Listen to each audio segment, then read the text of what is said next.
Assalamualaikum warahmatullahi wabarakatuh. Pertama-tama saya mengucapkan terima kasih kepada pimpinan Bapak Habibur Rahman dan Bapak Ahmad Sahroni serta Ibu Rike yang anggota Komisi 3 dan Bu Rike yang sudah ikut mendampingi kasus ini. Saya datang ke sini bersama bapak saya didampingi kuasa hukum saya untuk menyuarakan aspirasi saya agar didengar oleh rekan-rekan media sekalian juga, dikarenakan ini saya memperjuangkan ini terutama untuk kakak kandung saya almarhum Dini Sera Aprianti serta ibu saya yang sudah meninggal 3 bulan yang lalu juga, dan untuk anak almarhum untuk Desta. Saya mohon kepada Bapak pimpinan dari Komisi 3 untuk membantu terus kasus ini hingga selesai agar keluarga saya mendapatkan keadilan dan tersangka mendapatkan hukuman yang setimpal dan hakim segera ditindak juga dengan seadil-adilnya. Itu aja Bapak, mohon maaf. Ya, terima kasih. Ayahandanya almarhumah berkenan menyampaikan sesuatu, Pak. Kalau memang nggak apa-apa, nanti disampaikan juga. Selamat datang Pak Supmi Dasko Ahmad, berkenan di depan Bang, karena ini bukan raker Bang, ini RDPU. Pimpinan DPR Pak Supmi Dasko Ahmad dari tadi menghubungi saya, berkenan hadir dan ikut menerima keluarga korban. Jadi perhatian. Ada juga Mbak Rika Pitaloka Bang, ikut mendampingi korban. Jadi ini memang teman-teman, acara hari ini kan direses, biasanya nggak ada yang hadir, ini hampir semua fraksi hadir ya, sebagai bentuk kepedulian kami. Mungkin pendalaman ya, mulai dikit dari Pak Saroni, silakan. Terima kasih Pak Dasko, selamat datang. Ada Pak Dasko lebih mantap lagi kita. Jadi yang tadi disampaikan oleh adik almarhum Dini, jangan khawatir, di sini udah muka singa semua. Karena melihat apa yang disampaikan hakim, saya pertama kali baca berita itu, orang tolol manapun kalau ngelihat kejadian terkait yang sudah terjadi dan dinyatakan vonis bebas, itu yang sampai hari ini saya bilang 3 hakim yang memutuskan vonis bebas mereka sakit semua. Sampai saya sampaikan, kalau 3 hakim ini nggak punya TV dan nggak punya handphone bagus, saya beliin. Sudah jelas ini viral, jelas fakta yang perkara pidananya mutlak. Tadi udah disampaikan, makanya tadi saya tanya, apakah ada yang disangkakan oleh dokter forensik tadi menyatakan bahwa meninggal dikarenakan alkohol? Saya juga punya teman pemabok semua, tapi nggak ada yang pernah meninggal. Paling pingsan dia. Kan aneh kalau hakim menyatakan cuman gara-gara penyebab sah yang bersangkutan meninggal gara-gara alkohol. Ini presiden buruk, Bu Reke. Presiden buruk yang terjadi di Republik ini di Pengadilan Negeri Surabaya. Izin Pak Wakil Ketua DPR, kami mohon untuk menjadi perhatian Mahkamah Agung dalam hal ini Bu Rike. Saya kemarin sempat dengar lawyer yang live sama saya itu mau melaporkan ini, mau melaporkan hakim ke KPK, ke polisi, ke jaksa. Udah dilaksanain belum? Sudah berproses Bapak, hari ini kami sudah ke KY, berlanjut kemudian ke Badan Pengawasan Mahkamah Agung, yang ke KPK kami sedang membuat analisisnya, segera kami laporkan Pak. Diduga ada hengki-pengki terkait apa yang diputuskan oleh hakim. Diduga ada hengki-pengki. Aneh kalau perlakuan yang dilakukan oleh terdakwa, terus hakim dengan mudahnya bilang, oh ini mati gara-gara alkohol. Bu Rike, nalar otak mana yang kita pakai? Iya, nalar mana otak kita yang dipakai? Selanjutnya, untung ada Pak Habib juga punya ekspresi yang sama untuk membangun ini dengan rasa keadilan yang luar biasa. Ini butuhnya kita bahwa di DPR adalah untuk meminta keadilan. Kemana lagi kalau keadilan kita mati di pengadilan yang tidak ada keadilan? Ini rusak kita. Kita sebagai pimpinan Komisi 3, ada Pak Dasko sebagai pimpinan DPR. Kemana muka kita semua yang ada di sini? Kalau serusak ini hakimnya. Yang saya dengar, saya profiling yang bersangkutan katanya nggak pernah memutuskan. Bohong tuh, ternyata banyak putusan bebas yang dilakukan sama ini hakim. Banyak kasus. Cuman kita nggak pikirin kasus yang lalu. Saya akan konsen dengan urusan ini. Saya mau hakim ini yang beserta 2 orangnya harus diberikan satu keadilan hukuman dari Mahkamah Agung di bidang pengawasan. Terima kasih Pak Habib. Mungkin Pak Dasko berkenan menyampaikan.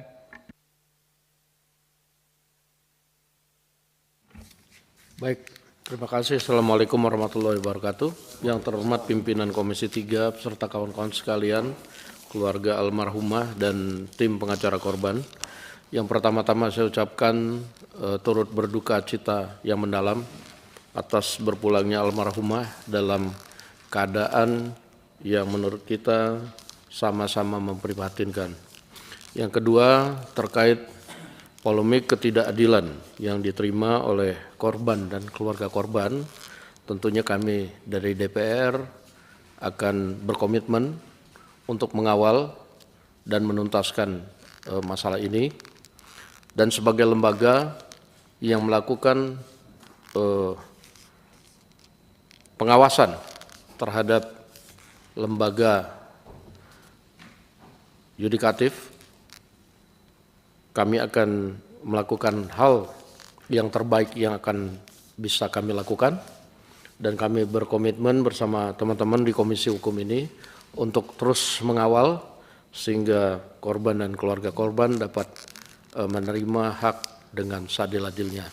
Demikian lebih dan kurangnya saya sudah baca ringkasannya semua, mungkin sudah banyak yang dibahas, diulas oleh media, tapi lebih kurangnya bahwa apa yang disampaikan berdasarkan visum, et repertum dan dakwaan jasa serta keputusan hakim itu sangat bertolak belakang, dan menurut kita yang orang hukum ini adalah hal yang tidak masuk akal.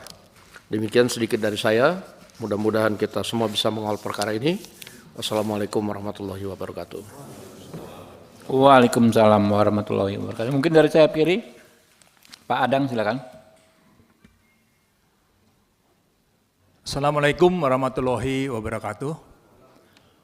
Pertama, kami juga prihatin dan turut berduka cita kepada keluarga, dan juga terima kasih kepada kuasa hukum.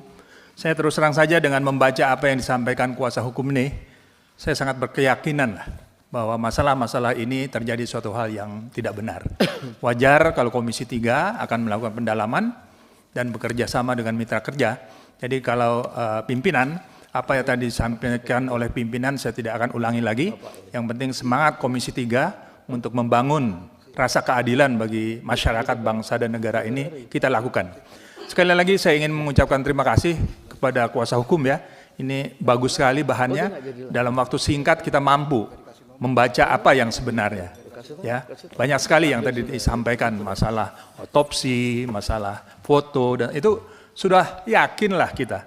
Nah, oleh karena kita ingin mendalami dengan mitra kerja kita untuk tadi bagaimana hakim tersebut harus dilakukan suatu pemeriksaan yang adil, yang kita ingin betul bahwa keputusan ini kalau untuk menurut saya dari hasil yang Anda laporkan ini udah tidak masuk di akal gitu.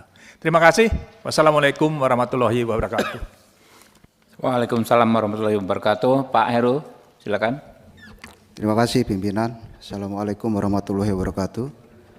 Yang saya hormati pimpinan kita, Wakil Ketua DPR RI Pak Sufmi Dasko Ahmad, yang saya hormati pimpinan Komisi 3, rekan-rekan Komisi 3, yang saya hormati keluarga dari Saudari Dini, Ibu Rike Diah Pitaloka yang sudah mengawal rekan-rekan ada di dalam sini. Pertama tentu saya sampaikan turut berbelasungkawa, turut berduka cita kepada keluarga korban. Yang kedua, karena ini adalah anak dari anggota fraksi PKB, dan kebetulan saya adalah anggota fraksi PKB, anak dari Bapak Edward Tanur, dan fraksi PKB, Partai PKB tidak akan pernah mentolerir siapapun anggota DPR RI dari Partai PKB sekaligus keluarganya, kita tidak akan pernah mentolerir dan tidak akan pernah memberikan pelindungan. Itu yang pertama. Bahkan Saudara Edward Tanur sebagai orang tuanya sudah dinonaktifkan dari partai, juga sekaligus dinonaktifkan dari fraksi dari DPR RI. Sehingga ini menjadi komitmen bagi PKB, tidak akan pernah memberikan pelindungan ataupun toleransi kepada anggota ataupun keluarga korban tersangka. Kemudian yang kedua, saya kira ini putusan yang dilakukan oleh hakim ini sangat janggal sekali, bahkan tidak ada satupun pasal yang dituntut ini digunakan. Ada pasal 338 tentang pembunuhan, kemudian ada pasal 351 tentang penganiayaan kemudian mengakibatkan meninggalnya seseorang. Kemudian ada lagi pasal yang orang dengan tidak sengaja atau telah menghilangkan nyawa seseorang, ini juga tidak digunakan. Sementara dari hasil visum yang tadi dijelaskan, ini jelas-jelas di sana ada unsur penganiayaan. Bahkan tadi dari hasil keterangannya, si pelaku ini tidak ada inisiatif untuk membawa korban ke rumah sakit. Nah, ini menjadi suatu hal yang janggal. Nah, saya kira ada dua hal yang perlu dilakukan oleh Komisi 3. Yang pertama adalah kita harus menggunakan fungsi pengawasan kita, Pak Ketua. Kita harus meminta kepada MA, kepada KY untuk memeriksa hakim yang memberikan putusan bebas kepada tersangka. Saya yakin pasti di sana ada penyimpangan-penyimpangan. Oleh karena itu harus kita lakukan. Kemudian yang kedua, kita juga harus mengawal langkah dari JPU untuk melakukan kasasi. Saya tidak ingin kemudian korban ini mohon maaf meninggal dalam keadaan sia-sia dan tidak mendapatkan keadilan. Sementara keadilan adalah milik kita semuanya, apalagi korban yang hari ini meninggalkan seorang anak, kemudian meninggalkan orang tua yang mungkin dia adalah menjadi tulang punggung bagi keluarganya. Nah, Ketua, saya kira ini kita harus tegas Komisi 3, kita panggil MA, kita panggil KY-nya, kita minta untuk periksa hakimnya.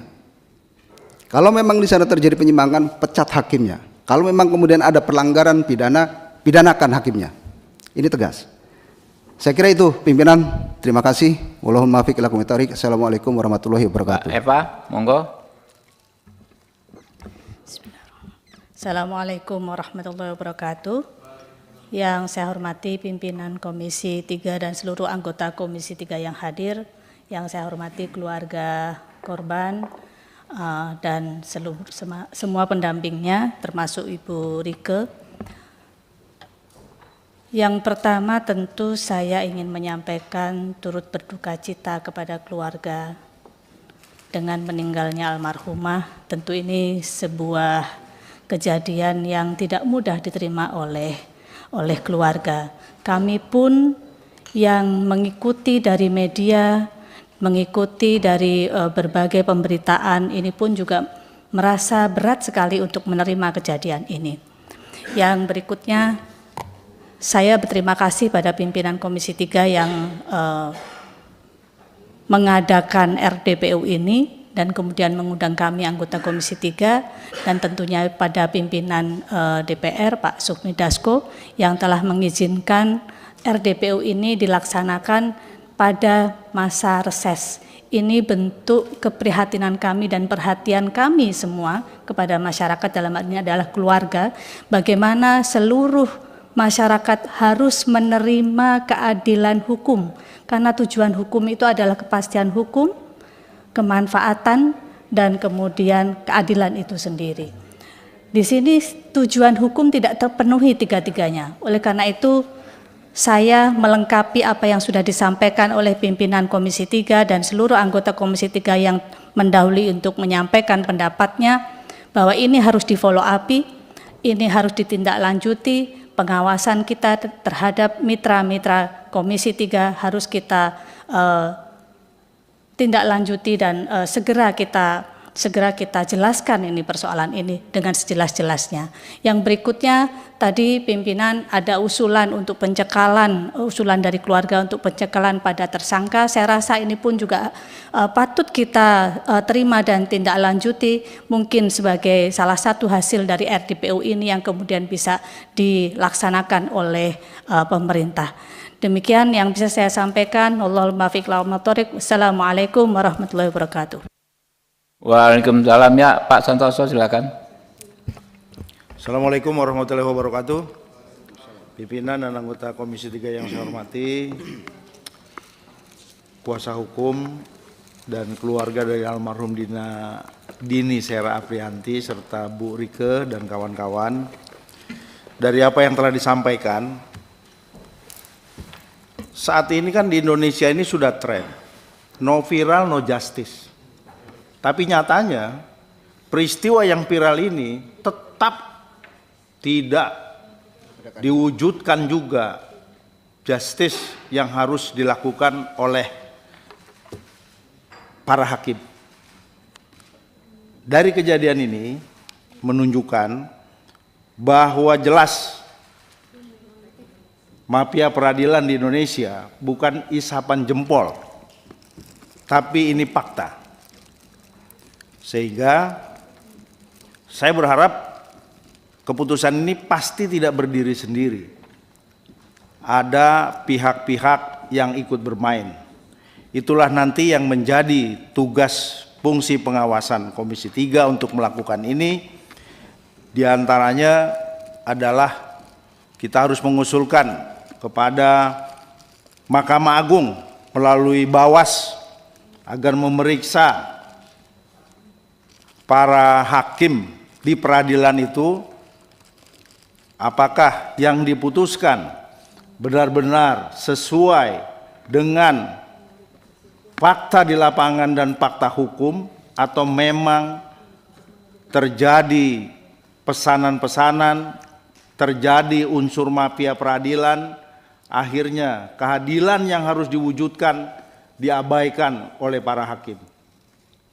Memang dengan undang-undang bahwa hakim itu memiliki independensi dan kemerdekaan dalam memutuskan sebuah perkara harus kita junjung tinggi. Namun fakta-fakta yang terjadi harusnya juga menjadi landasan hakim untuk memutuskan secara hati nurani dan berkeadilan. Sehingga yang berikutnya setelah kita meminta dari MA melalui Bawasnya agar bekerja secara profesional, kita juga harus meminta kepada Komisi Yudisial yang tadi telah disampaikan oleh Bu Rike, telah memberi juga surat permohonan agar memeriksa para hakim itu.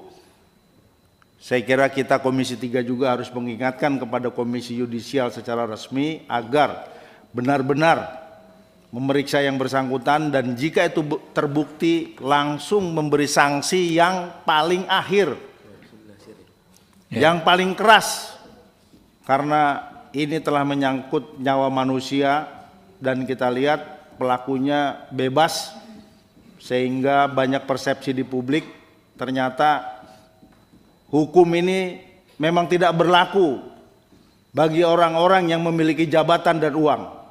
Ini terbukti. Dan jika ini terus kita biarkan, maka keadilan di Indonesia tidak akan bisa dirasakan oleh rakyat-rakyat yang memiliki status sosial yang sangat rendah. Dan saya juga setuju apa yang diusulkan oleh Bu Rike, bahwa ada upaya kita juga untuk melakukan pencekalan terhadap yang bersangkutan. Memang ini akan berurusan juga dengan imigrasi, dan imigrasi juga pasti harus memiliki dasar terhadap yang bersangkutan, apakah boleh atau tidak. Tapi menurut saya dengan kasus seperti ini harus ada extraordinary terhadap institusi negara yang memiliki kewenangan mencekal untuk melakukan ini. Harus ada keberanian. Tapi kalau perlakuan penanganan kasus ini secara datar-datar saja, saya yakin yang bersangkutan akan bebas melenggang meskipun telah melenyapkan nyawa seseorang. Itulah yang dapat saya sampaikan. Sekali lagi, kalau ini tidak bisa diurai dan tidak bisa bahwa pelaku menjadi terhukum, mafia peradilan di Indonesia benar-benar ada dan bukan isapan jempol belaka. Terima kasih pimpinan. Assalamualaikum warahmatullahi wabarakatuh. Waalaikumsalam warahmatullahi wabarakatuh. Pak Nasir Jamil.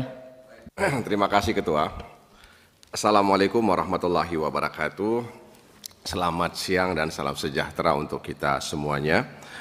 Saya dan kami semua tentu berduka cita atas meninggalnya Dini Sera Aprianti. Dan tentu kami berusaha dengan sebaik-baiknya untuk menindaklanjuti aspirasi yang disampaikan oleh keluarga dan juga kuasa hukum dan seluruh masyarakat Indonesia yang bersimpati dengan peristiwa ini. Sebelum saya menyampaikan beberapa hal, memang ketika rapat ini diketahui oleh sejumlah rekan-rekan media, mereka bertanya, ada apa dengan peristiwa ini dan siapa almarhum itu, sehingga di tengah masa reses Komisi 3 mengundang atau menerima keluarga korban dan kuasa hukum korban. Dan rapat di masa reses itu harus mendapat persetujuan dari pimpinan DPR RI. Kita lihat tadi Wakil Ketua Pak Dasko hadir, itu menunjukkan bahwa rapat ini memang disetujui oleh pimpinan DPR. Dan tentu saja mereka bertanya juga, ya, seberapa penting sebenarnya pertemuan pada hari ini. Saya jawab, karena mereka bilang peristiwa ini juga barangkali terjadi di belahan sudut lainnya, cuma tidak terekspos, ya, dan menimpa orang-orang yang tidak berdaya. Saya bilang begini, sebenarnya karena pelakunya adalah anak seorang anggota DPR yang seharusnya tidak melakukan itu, dan anggota DPR itu satu gedung dengan kami. Nah, karena itu perlu kami untuk menerima, ya, keluarga korban, kemudian juga kuasa hukum korban, ya, Bu Rike dan koleganya, ya, untuk memastikan bahwa seperti yang dikatakan oleh Pak Heru tadi, bahwa meskipun ini terkait dengan seorang anggota DPR, Komisi 3 tetap ingin menindaklanjuti aspirasi keluarga korban. Dan mereka juga bertanya, ya, ada apa semua ini sehingga membuat seorang Ahmad Saroni begitu mengecam keras, ya, putusan hakim tersebut. Bapak Ibu sekalian yang saya hormati, ya, kalau kita merujuk kepada pasal 183 KUHP, ya, itu jelas hakim itu, ya, ketika memutuskan minimal ya sekurang-kurangnya ada 2 alat bukti. Dan yang kedua, dia berkeyakinan bahwa terdakwa itu melakukan perbuatan itu, kan itu. Nah, pertanyaannya adalah mengapa hakim kok bisa mati rasa? Ya. Siapa yang, ya, mengganggu keyakinan dia itu? Siapa yang merobohkan keyakinan hakim itu? Apakah tadi disebut-sebut ada mafia, ya, yang merobohkan keyakinan hakim bahwa semua alat bukti sudah ada sebenarnya. Bahkan visum et repertum itu juga sudah disajikan. Tapi kenapa kemudian hakim seperti mati rasa, ya, yang tidak punya perasaan ketika memutuskan perkara ini? Nah, itu yang kemudian dikecam oleh banyak orang, ya. Sehingga kan orang berspekulasi, apakah karena dia anak seorang anggota DPR? Kan gitu. Kan itu spekulasi yang berkembang di tengah masyarakat. Sehingga kemudian dia, ya, dibebaskan. Ada apa dengan hakim tersebut? Ya, kenapa dia mati rasa? Kenapa keyakinannya itu roboh, bukan goyah, roboh, ya. Karena kalau merujuk kepada pasal 183 KUHP kita. Dan di 184 itu sudah ada alat-alat bukti ya yang diatur dalam pasal tersebut. Nah, sebenarnya visum et repertum ini juga sangat-sangat membantu hakim sebenarnya. Apalagi kalau kemudian katakanlah ya, kalau misalnya saksi kurang, alat bukti kurang, itu visum itu sangat penting sebenarnya. Dalam kasus-kasus tindak pidana pemerkosaan di mana korban ya menjadi saksi, itu visum et repertum itu sangat penting sebenarnya. Tapi kenapa seolah-olah mata hakim itu buta? Ya. Buta mata hakim ketika membaca itu. Nah, karena itu sekali lagi apa yang disampaikan ya oleh sejumlah pihak tadi, Pak Habib, Pak Ahmad Saroni, perlu kita tindak lanjuti, dan saya melihat memang hakim ini sudah keluar dari ya hati nuraninya. Jadi kemanfaatan, kepastian, keadilan itu sudah dicampaknya jauh-jauh ya, karena ada hal-hal tertentu. Dan sebenarnya ya, kalau kita merujuk kepada kaidah logika itu, keyakinan itu ada 3, mulai dari pengetahuan sehingga dia membuat yakin, penglihatan membuat yakin, dan yang ketiga gabungan antara pengetahuan dan penglihatan membuat dia menjadi yakin, seyakin-yakinnya. Di persidangan kan sudah diperlihatkan semua itu, ya sudah diperlihatkan semua itu. Tapi kenapa kemudian ya pengetahuan dan penglihatan itu seperti dikaburkan? Nah, ini yang membuat kita geram, yang membuat kita bertanya-tanya, sehingga kemudian putusan ini itu menyakiti rasa keadilan masyarakat. Nah, sekali lagi saya sangat berharap apa-apa yang disampaikan tadi bisa kita tindak lanjuti bersama. Dan yang paling terakhir yang kami ingin sampaikan juga, kalau membaca 2 kertas yang disampaikan ini, saya nggak tahu dari mana ini, ya, tapi diserahkan kepada kami. Di sini disebutkan analisis fungsi pengawasan Komisi 3 DPR RI terhadap kasus pidana atas nama Dini di wilayah Kota Surabaya. Di poin kedua, ya, ditulis di sini bahwa dari hasil pendalaman perkara Polrestabes Surabaya diketahui korban dan pelaku pada 3 Oktober 2023 malam berkaraoke bersama teman-temannya sambil mengkonsumsi minuman alkohol. Ya, bisa jadi pelaku dan korban, atau korban saja atau pelaku saya tidak tahu. Tapi terlepas apapun motifnya, apapun latar belakang yang melatar belakangi kejadian itu, maka saya juga berharap kepada rekan-rekan agar inisiasi DPR untuk membentuk larangan minol itu terus kita lanjutkan, karena hari ini mengalami kebuntuan, ya. Karena memang tujuan kita membentuk larangan minuman beralkohol itu untuk melindungi masyarakat dari dampak negatif minuman beralkohol tadi itu. Jadi sekali lagi saya tidak mengatakan bahwa lalu kita benarkan, tidak, tapi apapun latar belakang yang melatar belakangi peristiwa ini, putusan hakim itu tidak bisa kita benarkan. Ya, putusan hakim tidak bisa kita benarkan. Nah, sekali lagi saya berharap kita semuanya ya bisa membantu harapan keluarga korban menindaklanjuti apa yang mereka inginkan sesuai dengan tugas dan fungsi serta kewenangan yang dimiliki oleh DPR. Saya percaya ya Pak Habib, Pak Ahmad Saroni, apalagi Wakil Ketua kami Pak Dasku punya perhatian dalam kasus yang menimpa almarhum Dini Sera Aprianti. Mudah-mudahan Allah Subhanahu wa taala mengampuni kesalahan dosanya. Allahumma ighfir laha warhamha wa'afiha wa'fu anha. Assalamualaikum warahmatullahi wabarakatuh.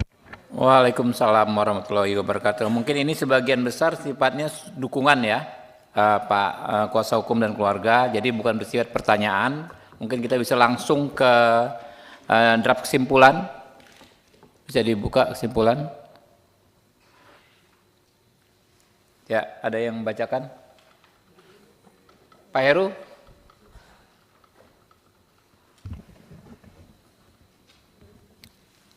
Kesimpulan rapat dengar pendapat umum Komisi 3 DPR RI dengan keluarga almarhum Dini Sera Aprianti, Senin 29 Juli 2024. Langsung ke poinnya saja, Ketua.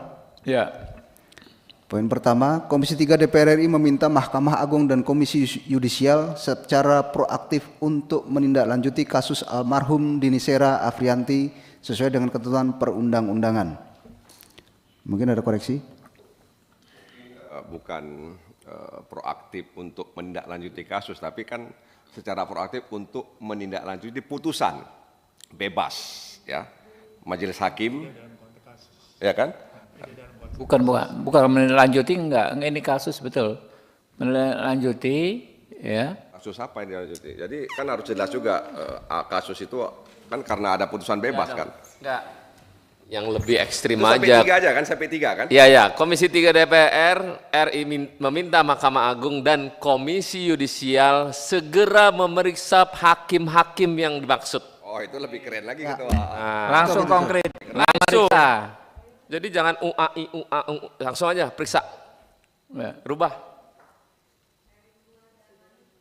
Segera memeriksa. Kita ke Surabaya. Ya, sebut aja majelisnya. Ya, 3 majelis orang. hakim ya nama-namanya.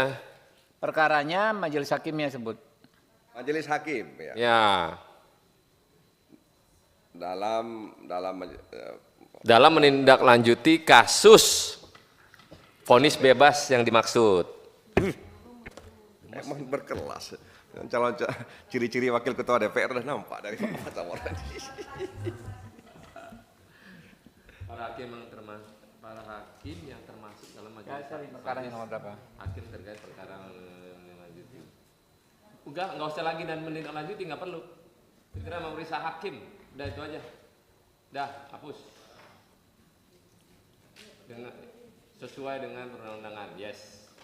Betul ya? Izin Poin 1, ada tambahan? Nomor perkaranya, nomor perkara. Nomor perkara, lupa. izin boleh pimpinan? Iya, silakan. Boleh. Memeriksa majelis hakim dalam nomor perkara Udah. Ini lagi 454. Majelis hakimnya apakah perlu ditulis? Nggak perlu. Nggak usah. Nggak usah. Ini kita mesti bantai, nggak ada. Disebut juga nggak ada masalah sih sebetulnya. Sebut aja. Jelas kok itu kok. Kan memang orangnya itu. Nggak ada salahnya disebut. Sebut aja majelis hakimnya. Boleh, sebut. Bud.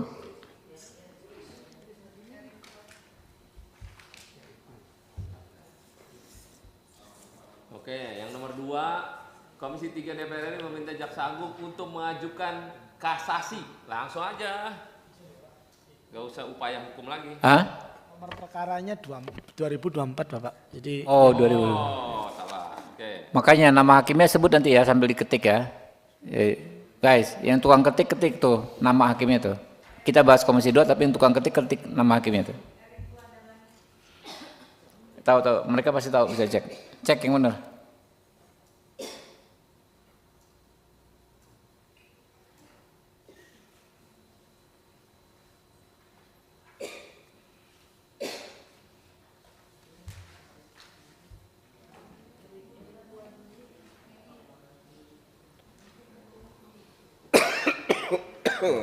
Gua ngomong komandan sebentar. Dah, yang kedua tadi langsung aja untuk Jaksa Agung untuk mengajukan kasasi. Nggak boleh Pak. Nggak boleh Pak. Alasannya.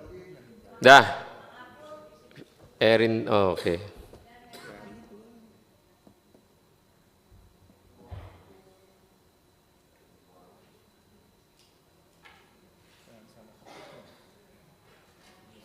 Itu nggak usah pakai inisial lagi, langsung nama aja. Ya, ya.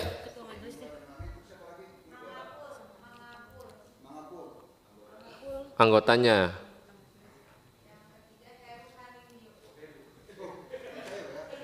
Heru loh. Nah.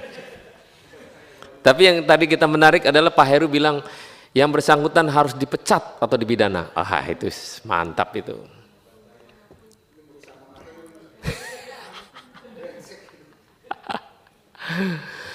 Anggota Mangapul. Heru Hanindio. Heru Hanindio. Mangapul itu aja cuma satu kata namanya. Dah. Mangapul apa? Ntar dulu. Itu nggak mungkin. Nama Mangapul biasanya ada belakangnya tuh. Mangapul doang. Ya taruh di situ Mangapul doang. Ada nggak? Udah. Oke, yang kedua tuh Heru. Komisi 3 DPR RI meminta Jaksa Agung untuk mengajukan kasasi dengan memori kasasi yang kuat sesuai dengan tugas dan fungsinya serta mengajukan pencekalan terhadap saudara GR kepada Kemenkumham sesuai dengan ketentuan perundang-undangan. Enggak usah inisial itu GR, langsung nama aja. Gregoris Ronald Tanur.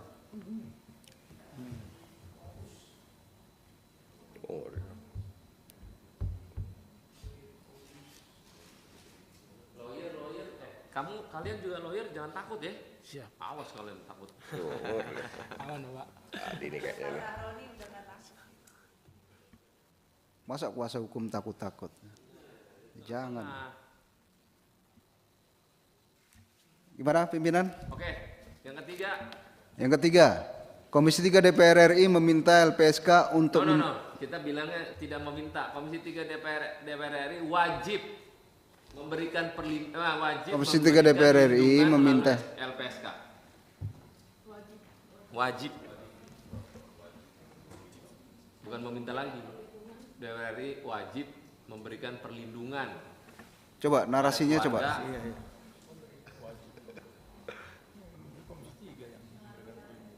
Melalui LPSK. Dan saksi sesuai dengan ketentuan. Nah, Komisi 3 DPR RI mewajibkan LPSK. ya. Itu yang cocok. Kita enggak. Iya. Ini Pak Roni kayaknya salah minum obat tadi pagi nih. Kalau mau wajib. Cocok. Ini dia bukan sunat ini ya, wajib. Yes. Tapi minol nanti dulu nanti. Kalau nggak dilakukan disanksi LPSK-nya ini. Iya. Mungkin bahasanya bukan mewajibkan kali ya, memerintahkan kali. Enggak mewajibkan. Memerintahkan lain dong. Hah? Lain. Wajibkan. Ini bahasa Komisi 3 ini Mbak Heru. Ini Komisi 3 punya barang ini. Oke, cocok. Iya. Mewajibkan LPSK untuk memberikan perlindungan. Mau dibilang Oke, saya baca ulang ya. Oke. Komisi 3 DPR RI mewajibkan LPSK untuk memberikan perlindungan terhadap keluarga korban dan saksi sesuai dengan ketentuan perundang-undangan. Oke. Cocok? Jadi. tinggal kelot aja sebentar lagi nih. Demikian pimpinan. Oke. Teman-teman bisa kita sepakati kesimpulan rapat hari ini, sepakat? Ya.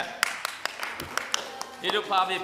Ya, dengan telah selesainya ya acara tadi pendalaman dan pembacaan kesimpulan, selesai sudah acara kita hari ini. Terima kasih atas kehadiran rekan-rekan semua. Kami tutup. Billahi taufiq wal hidayah. Wassalamualaikum warahmatullahi wabarakatuh.